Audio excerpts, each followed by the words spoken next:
আবৃত্তির মাধ্যমে প্রতিযোগিতার পর্ব শেষ হয়েছে। এবার আমরা অনুভূতিমূলক বক্তব্য শুনব।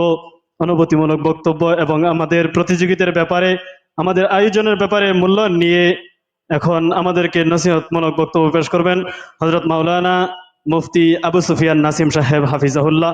হযরতকে হযরতের মূল্যবান নসিহত পেশ করার জন্য অনুরোধ করছি।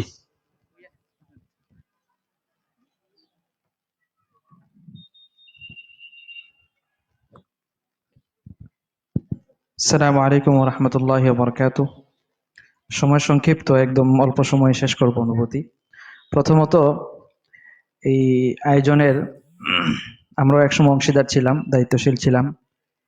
সেই খাতিরে আজকে এখানে বিচারকের মতো অত্যন্ত গুরুত্বপূর্ণ একটি দায়িত্ব পালন করার জন্য আমাদেরকে আমন্ত্রণ জানানো এবং আমাদের এখানে আসা, এটা সত্যিই আমাদের জন্য বিশাল ভাগ্যের ব্যাপার। দ্বিতীয়ত, কবিতা আবৃত্তি, এটা চমৎকার একটা পর্ব।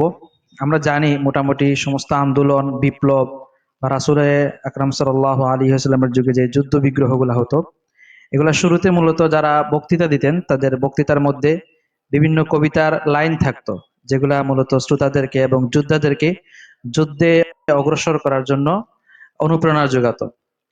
তো মোটামুটি আমরা যে কবিতাগুলো শুনেছি, আমি জানি না আপনাদের কতটুকু হৃদয় জয় করতে পেরেছে।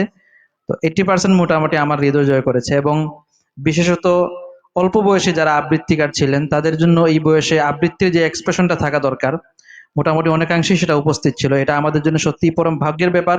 এবং এটা আন্নুরের জন্য একটা প্লাস পয়েন্ট, যে আন্নুরের মতো একটা জায়গা থেকে এরকম আবৃত্তিকার উঠে আসা, এটা সত্যিই আন্নুরকে পুরো বিশ্ব পরিমণ্ডলে পরিচিত করার জন্য আমি মনে করি যথেষ্ট। তো আশা করি যারা আবৃত্তি করেছেন তারা আবৃত্তি চালিয়ে যাবেন। শব্দের উচ্চারণ এবং কবিতা আবৃত্তির সময় প্রত্যেকটা যে লাইনগুলা থাকে, এই লাইনগুলোর মধ্যে বিভিন্ন লাইনে বিভিন্ন ধরনের অনুভূতি থাকে। তো এই অনুভূতিতে ওঠানামাগুলো আরেকটু সুন্দর হলে মনে হয় ভালো হতো। তো আশা করি তারা এই ব্যাপারে সচেষ্ট হবেন এবং মনোযোগী হবেন।